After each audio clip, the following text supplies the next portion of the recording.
watching this episode of The Bright Bite. On today's episode, I'm going to be talking about work-mom life balance. This is my third son. I had him on December 27th. He is like 2.5 weeks old. He's, chiming in a little bit, so you'll hear him in my mic. I just wanted to talk about like how to balance life being a mom. I have 3 boys.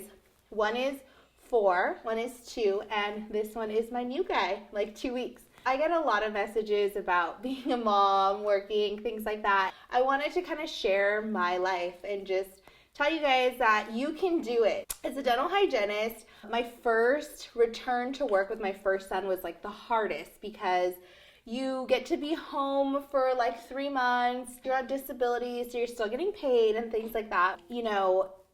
For me, when I went back to work, I was like really motivated. Like, I really want to buy a house. I'm going to go back to work. And so I went back to work 5 days a week. I wanted to nurse my baby and do all these things. I went directly to the doctor that I work for, the manager, and I let them know, like, hey, I need a room because I need a pump and I need to, pump.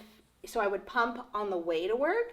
I would pump on my lunch break, and I would pump on the way home from work. I carpooled with my mom, so that made it a little easier on the drive. I would just like put a little cover, and I would use like an electric pump, which I can link the pump that I used, or the electrical little outlet for the car. So basically you use it for camping.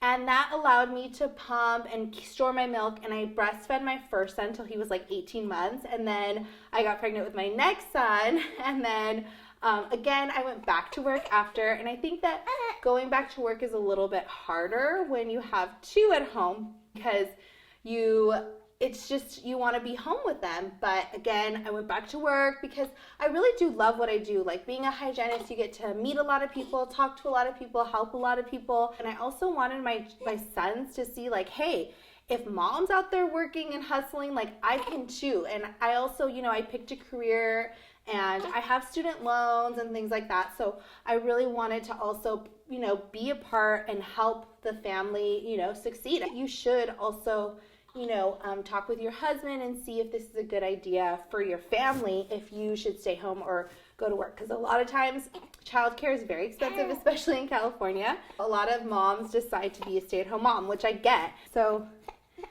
this is my new little guy. He has been with me while I started my business. So when I found out I was pregnant, once I started my RDHAP business, I started fresh, was super excited, and then I found out I was pregnant, and I was like, oh my gosh. But what was so rewarding was that all the caregivers and people that I would visit, when I would see my patients, they were so supportive and wanted to see pictures, and it was a really good thing for my family. I think that it was really nice to just communicate with everyone, let them know like, hi, I'm expecting, so I'm going to take some time off. People are very understanding, and people are really excited to see your journey. So I think that it's nice to share things like that with your patients, and just also ask your patients a lot of times how they're doing, and they'll share their family stories and things like that. I really think it's possible for you to breastfeed and nurse your baby, but you also have to just communicate with your employer. It's really important to have time with like other play dates with like other moms and other kids, because it's nice to see like their story and what they're doing, and then get any advice or support from them. And I think this guy's hungry, so I'm going to take a minute to feed him.